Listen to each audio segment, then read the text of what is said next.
I walked into the conference room at Benson Manufacturing expecting a routine board meeting. That is what Raymond told me when he called the night before. Quick check-in, Frank. Nothing to worry about. But the moment I pushed open the door, something felt wrong. 3 men in expensive suits I had never seen before were shaking my brother's hand and laughing like old friends. Raymond stood at the head of the table, wearing the kind of smile he reserved for the moments he believed he had won something. He waited for me to sit down. Then he made his announcement. He had finalized the sale of Benson Manufacturing, our father's company, the business our family had poured 40 years into. He had done it without consulting me, without warning me, and apparently without needing me at all. The buyers nodded politely. I sat completely still. Raymond said I had been retired in spirit for years. He said I was never part of the future. He said my position would be phased out effective immediately. I could feel the heat rising behind my eyes, but I did not speak. I kept my hands flat on the table and breathed steadily. The room began to empty. I stayed in my chair. Then one of the buyers turned back at the door and smiled. He said they were eager to begin production using the flagship valve system. My blood went cold. I drove home in a fog. The road looked the same as always, but nothing felt real. My hands stayed tight on the wheel, and my mind kept turning over the same single thought. The flagship valve system. That system was mine. Not just mine in the way that a person says something with pride. Mine in the legal sense. The kind that courts care about and lawyers spend careers protecting. I had designed that valve system over 3 years of careful, patient engineering. When it was finished, my father sat me down personally and told me to file for a patent. He paid the filing fees out of his own pocket and made sure the registration went into my name. Not the company's name. My name. He said the work was mine and it should always be protected as mine. Raymond had waved the patent off for years as a formality. He believed that because the company relied on it every single day, he naturally owned it. He never once bothered to read the actual documents. He had just sold the factory, the client accounts, the equipment, and the brand name. But not the patent. I pulled into my driveway and went straight to the fireproof safe in my home office. I found the patent file quickly. Then I noticed a second document underneath it. An exclusive licensing agreement I had completely forgotten existed. It had expired exactly 3 weeks ago. Raymond came to my house the next morning. He brought 2 coffees and a relaxed expression, like a man delivering good news to someone who would be grateful for it. He sat across from me at the kitchen table and spoke slowly, the way a person speaks when they want to make sure they are clearly understood. The sale was done and legally binding. The money was tied up in accounts I had no access to. He had already arranged what he called a quiet payout for me, something appropriate for my years of contribution. Years of contribution. As if I were a retired delivery driver and not the engineer who had built the company's most profitable product from nothing. He talked about rest. He talked about how the future required fresh energy. He said the buyers had been very generous. Every single sentence was constructed to make me feel small and lucky to receive whatever scraps he had decided I deserved. I wanted to tell him about the patent right then. I wanted to watch his face change color. But I stayed quiet. I nodded slowly and told him I needed time to think. He gave my hand a brief pat, stood up, and left looking like a man who had handled a difficult task cleanly and efficiently. He believed I was finished. 10 minutes after his car turned the corner, my phone rang. One of the buyers was on the line, asking if I would be open to discussing what he carefully described as a licensing irregularity. I met with the acquisition team 2 days later at a neutral office downtown. The expensive suits and easy smiles from the boardroom were nowhere to be seen. These were careful men sitting with folders open in front of them, choosing every word with deliberate precision. Their lead attorney got straight to the point. During the post-sale legal review, their team had discovered something important. The patent for the flagship valve system was not registered to Benson Manufacturing. It was registered to me personally. He slid a copy of the original patent filing across the table. My name sat at the top of the first page, exactly where my father had put it all those years ago. I confirmed it without raising my voice or showing anything beyond steady clarity. Before I left, I placed copies of the patent documents and the expired licensing agreement on the table and let them study the details at their own pace. I did not threaten anyone. I did not demand anything.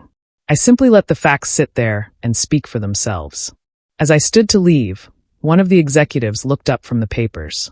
His voice came out quiet and careful, like a man asking a question he already suspected the answer to. He asked, "Did your brother know?" I picked up my briefcase, buttoned my jacket, and walked out of the room without answering. The silence behind me said everything that needed saying. Raymond never kept secrets well. By the end of that week, the story had spread through the family, though it was not the true story. It was Raymond's version. My nephew Cole called me first. His voice was tight and certain, the way young people sound when they have only heard one side of a story and believe it completely. He said I was trying to destroy the family out of spite. He said whatever problem I had with Raymond, this was not the right way to handle it. Then Raymond's wife Donna began working the phone lines. She called cousins, she called aunts, she called anyone who answered. She described me as bitter, jealous, and impossible to reason with. She made it sound like a sad situation involving a confused old man who simply could not accept that time had moved on without him. Suddenly I was the villain. The man who had quietly built the company's most profitable product for over a decade was being painted as the person trying to burn everything down. The part that stung the most was that I had helped pay for Cole's college tuition years earlier when Raymond and Donna were short on money and far too proud to ask anyone else. I stayed quiet and waited. That evening, my daughter Nora called me. She had been looking online and found something she needed me to see immediately. The buyers had already published a public press release announcing a major product expansion. It was built entirely around the valve system. I read the press release twice to make sure I understood exactly what it meant. This was no longer a private disagreement between two brothers. Raymond had turned it into something the entire business world could watch. The buyers had made public promises to investors, trade partners, and clients. Regional business publications had already run the story. Suppliers were making plans around it. Long-term clients were adjusting their own forecasts to account for the announced launch. But the technology powering all of those promises was not legally theirs. Raymond had not simply cut me out of a family deal.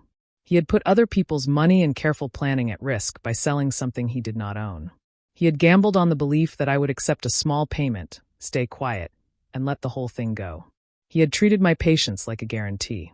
He had been wrong about that for a very long time. I was still sitting with the full weight of it when my phone rang again. The voice on the other end was calm and measured. I recognized it without hesitation. Mr. Gibbs had been our father's personal attorney for nearly 30 years. He was the kind of man who only called when something genuinely important needed to be addressed. He said there was one more thing I needed to see from my father's estate file. Mr. Gibbs's office had not changed in all the years I had been visiting it. Same dark shelves lined with thick binders. Same quiet smell of old paper and polished wood. The kind of room where serious things get said carefully. He set a sealed envelope on the desk in front of me and explained its history. My father had left it with him years ago with specific instructions attached. If ownership of the company was ever transferred without the full and willing agreement of both his sons, Mr. Gibbs was to deliver the letter to me personally. I opened it slowly. My father's handwriting was steady and deliberate across the page.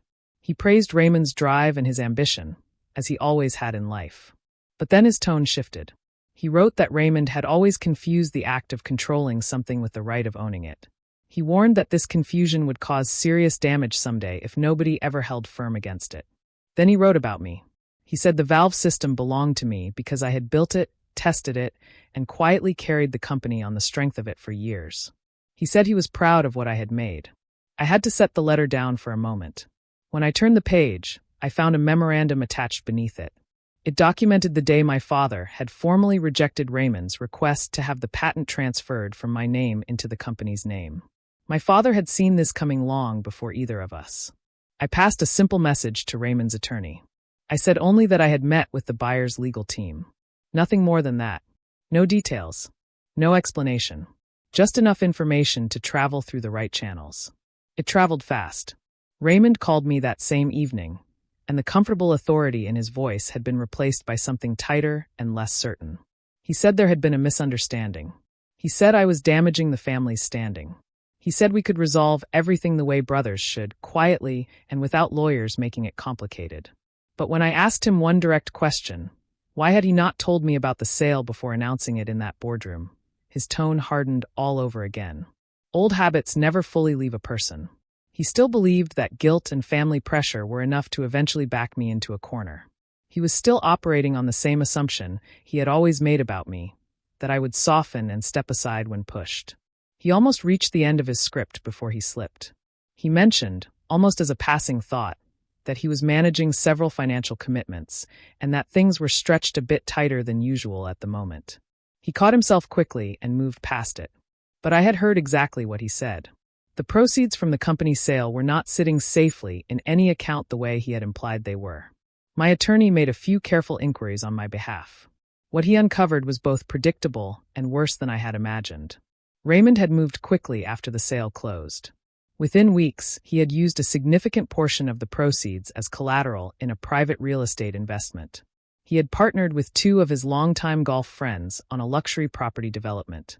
The logic, as best as anyone could piece together, was that the planned product expansion would increase the company's post-sale value and protect everyone involved from any short-term exposure. He had not just sold the company using a patent he did not own. He had borrowed against the future profits of a product expansion that was built on the exact same lie. He had built an entire second dream on top of a foundation that was never solid. If the patent dispute forced production to halt, the buyers would pursue him personally for misrepresentation. That legal exposure would reshape the terms of his real estate arrangement completely. His investment partners would demand answers. The whole structure he had quietly assembled would start coming apart from the inside. I watched his arrogance slowly become something that looked more like fear. My attorney set down his pen and looked at me. "I have handled difficult cases for many years," he said carefully. "But I want you to prepare yourself. Men like your brother rarely accept what is coming without making things considerably uglier first." Raymond had always been gifted at managing how people saw him. I had watched it my whole life. He could walk into any room, and within 20 minutes, everyone there would feel they were on his side. It was a real skill, and even now, with everything unraveling, that skill had not left him. He began a quiet campaign. Not aggressive, not public, just slow and deliberate.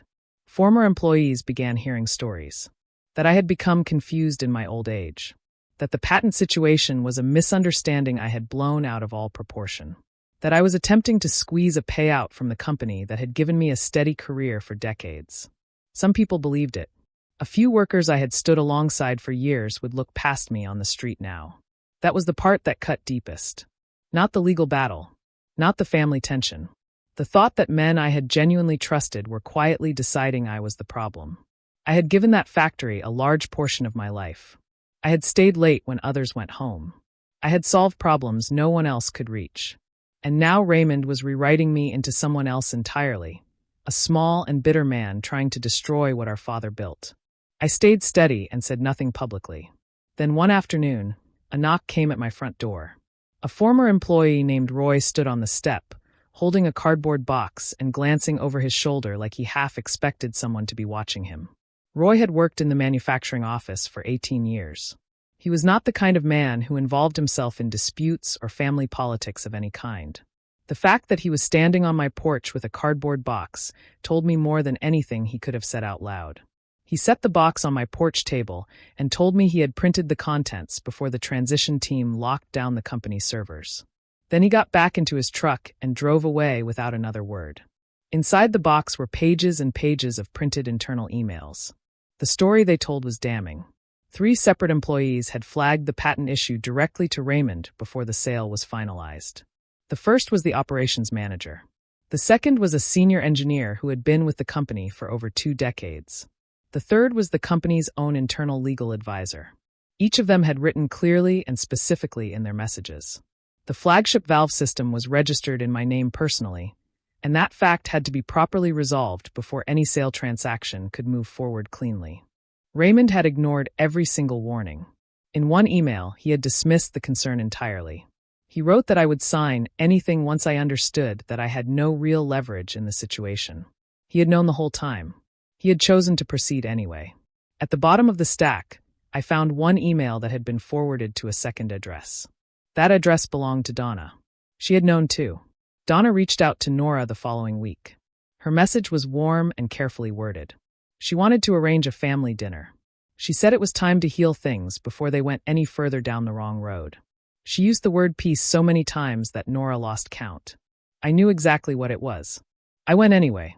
The table was set nicely, which should have been the first signal. But before the first course was cleared, Donna had taken firm control of the room. She spoke over me every time I opened my mouth. She called my actions selfish and destructive. She described how her grandchildren's futures were being damaged by one person's stubborn refusal to let go of a minor technicality. At one point she cried, quietly, with her hand pressed to her chest and her eyes moving carefully around the table to gather sympathy from everyone present. The room was beginning to shift toward her. I could feel it moving. I waited until she finished completely.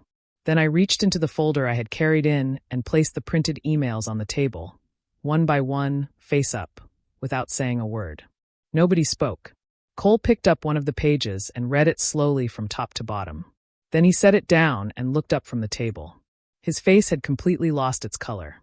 "Dad told us," he said, his voice barely above a whisper, "that you had already agreed." Those words sat over the dinner table like smoke that would not clear. Cole did not let it pass. After the other relatives had begun drifting toward the hallway, he stayed in his chair and turned to face his father directly. His voice was steady but strained around the edges. He asked whether Raymond had known about the patent before the sale was finalized and had chosen to move forward anyway without telling me. Raymond's answer was not quiet. He did not explain himself. He did not offer a single word of defense. He turned his full anger on Cole instead. He told his son to stay out of things he did not understand. He spoke about loyalty and sacrifice. He said everything he had ever done in his life had been for this family, and that this was the thanks he received for it. His voice rose with every sentence until it filled the entire room. And the room watched. The people who had nodded along with Donna all evening went very still. Because the anger Raymond directed at his own son was not the anger of a wrongly accused man defending himself. It was the raw, cornered anger of someone who had been caught and had nothing honest left to say in response. The mask came off in front of everyone at that table. And I watched the family see, perhaps for the very first time, what I had spent a lifetime standing beside. Raymond's loyalty only ever ran in one direction. Upward. Toward himself. That same night, one of the buyers called my cell phone. They wanted a meeting. Just me. Not Raymond. The buyer's conference room felt different this time. Smaller and quieter. No extra staff. No company materials arranged around the table to set a mood. 3 executives and their lead attorney, sitting with direct expressions and no time to waste. The attorney spoke first. Trust with Raymond was gone. The sale had included representations about asset ownership that turned out to be false. Without clear and legal rights to the valve system patent, the planned product expansion could not proceed. Production was frozen. Key clients were asking pointed questions.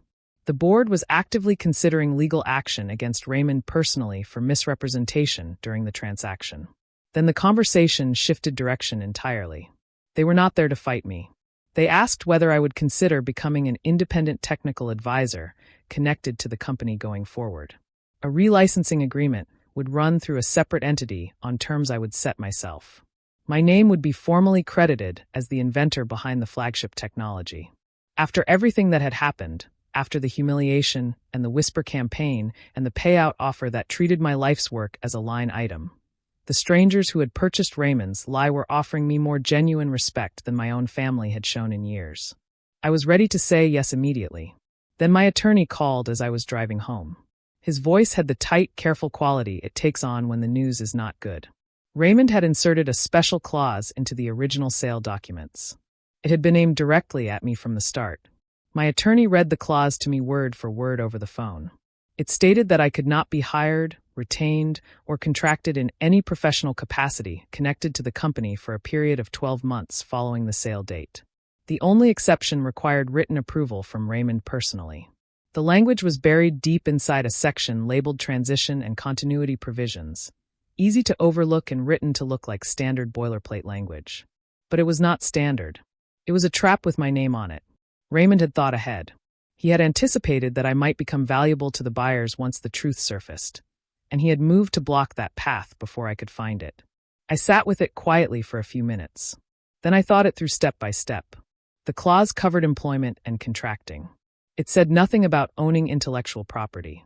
It said nothing about forming an independent holding company that licensed a patent as its legal owner. Employment and ownership were 2 completely separate categories in the eyes of the law. Raymond had locked one door without knowing there was an entirely different building right beside it with no lock at all. My attorney had been patient while I worked through it out loud. When I finished, there was a brief pause on the line. Then I heard something I had not heard from him in weeks. He laughed. Short and certain. He forgot, he said, the difference between employment and ownership. Within a week, I had the paperwork moving on a small holding company. I called it Benson Patent Holdings, simple and direct. The entity would own and manage the valve system patent as its sole purpose.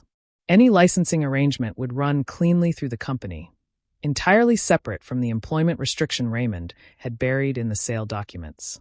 His claws could not touch it. I filed quietly and focused on what came next. I made 3 phone calls.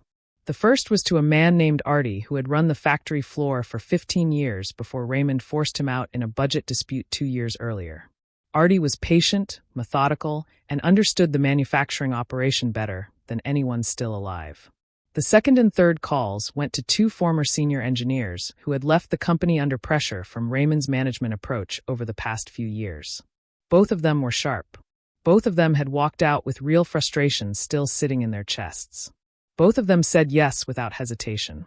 We met for coffee and talked for nearly 3 hours. For the first time in months, I was not simply defending what I had built against someone trying to take it. I was moving forward toward something new. The difference between those 2 feelings was something I had not realized I was missing until I felt it again. Then, while I was driving home that evening, my phone rang. It was an old client named Harlan. He told me he was ready to walk away from the company entirely. Harlan had been a client of Benson Manufacturing for over 12 years. He ran a mid-sized industrial supply operation and had always insisted on dealing directly with me when it came to any technical matter.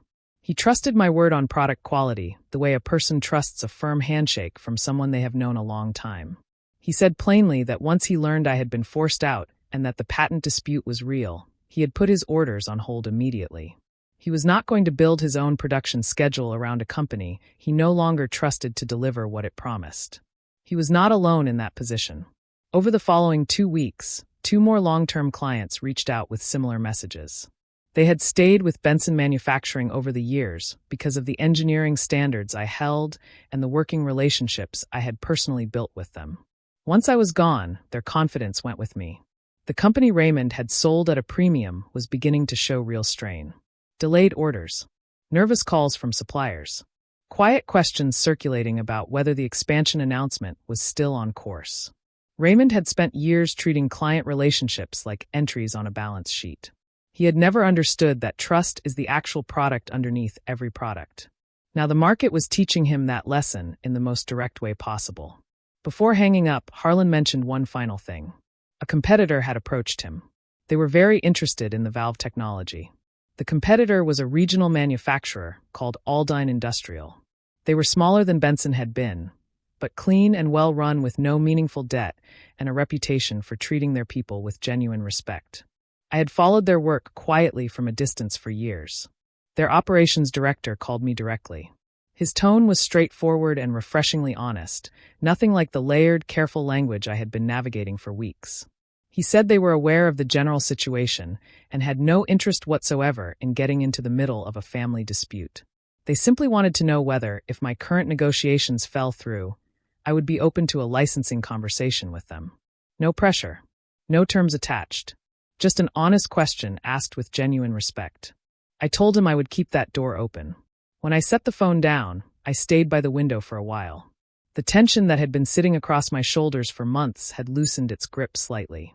For the first time, I could see a clear future that had nothing to do with fighting over the ruins of the family company.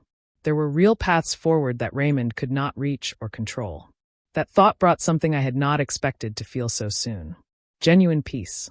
And right behind it came a different kind of strength. The quiet kind that has no need to announce itself. The following morning, before the sun had fully come up, there was a knock at my front door. Raymond was standing on my porch. He looked like a man who had not slept properly in several days. His shirt was creased. His eyes carried that dull redness at the edges that comes from lying awake staring at nothing. The easy confidence that had defined him his entire adult life had folded inward, and he stood on my porch in the early morning cold like someone who had run out of other doors to knock on. I let him in. He sat at the same kitchen table where he had offered me a quiet payout weeks before and talked for a long time. The buyers were threatening personal legal action for misrepresentation. Donna was furious over the real estate situation. Cole had not answered his calls in days. His investment partners were making demands he could not meet. Then he said what I had known was coming. He said our father would have wanted us to remain together. He said that blood should mean more than any business decision a person ever makes. I let him finish every sentence. Then he made his final offer. He said we could close the entire matter right now if I would hand over the patent for what was fair. He named a number. It was less than a quarter of what the technology was actually worth. Far below what he had received from selling the company it had built. I looked at him steadily across the table. I said no. Then I told him I was already in serious talks with other parties. Raymond left my house that morning without another word. But staying quiet had never been something he could manage for long. Within a week, I heard from 3 different people that he was making his rounds. Church friends. Old suppliers. The man who had delivered raw materials to the factory loading dock for 20 years. Raymond was telling anyone who would listen that I was selling out the family name to outsiders. That I was letting strangers pick apart what our father had spent a lifetime building, out of nothing but old grudges.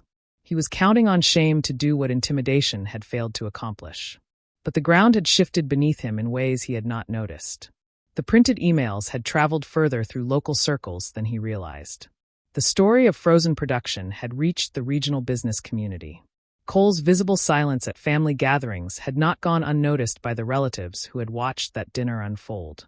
People who had once given Raymond the benefit of every doubt were watching things considerably more carefully now. His campaign, rather than isolating me, was exposing just how cornered and desperate he had become. Then, before the end of that same week, the buyers made a move I had not predicted.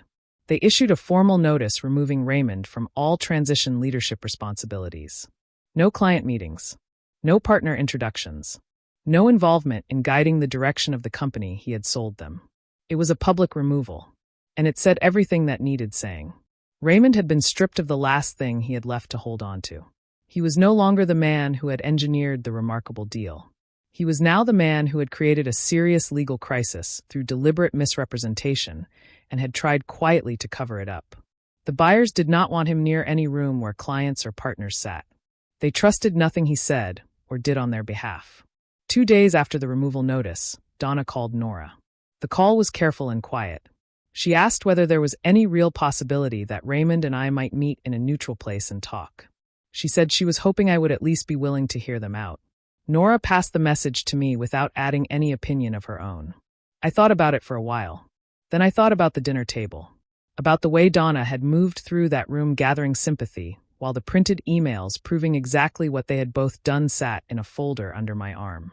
About every relative she had called before I had the chance to say a single word in my own defense. I was not angry anymore. I was simply very clear about what the situation actually was. I told Nora to let it sit for now. 2 days later, Mr. Gibbs called with news from the buyer's side. They had put together a formal proposal. He said it was considerably larger and more detailed than anything we had discussed before. Mr. Gibbs walked me through the document page by careful page. The buyers were proposing a long-term licensing agreement for the valve system patent, structured entirely through Benson Patent Holdings. The royalty terms were based on projected production volume over a 10-year period. That baseline figure alone exceeded what Raymond had offered as a complete and final settlement. But the proposal went well beyond money. It included a formal public acknowledgement listing me as the inventor and lead engineer behind the company's flagship technology. Not tucked into a footnote. My name, clearly credited in official company materials and product documentation going forward. There was also back compensation covering the period between the sale closing and the start of the licensing agreement, recognizing formally that my patent had been used during that window without any valid authorization in place. Finally, the proposal included a consulting authority role routed through my independent company, giving me defined technical oversight of product integrity going forward. Everything Raymond had quietly erased when he announced in that boardroom that I was being phased out was now being returned to me by the very people who had purchased his lie and come to understand what the truth was genuinely worth. My attorney reviewed every single line without rushing. Then he told me there was one remaining thing to consider before signing. The agreement would directly trigger the collapse of Raymond's private real estate arrangement. I signed the licensing agreement on a Wednesday morning. The papers were clean and the terms were clear. When I set the pen down, something that had been pulled tight inside my chest for months finally released completely. The consequences moved quickly after that. Once the deal was formalized, the buyers adjusted their official post-sale valuation to reflect the actual terms under which the patent had been included in the transaction. The revised figures, combined with formal documentation of misrepresentation during the original sale, changed the risk picture for Raymond's real estate investment in a very significant way. His partners reviewed the new numbers and did not take long to respond. They had always been friends of convenience, the kind who gather around confidence when it is rising and quietly disappear the moment it begins to fall.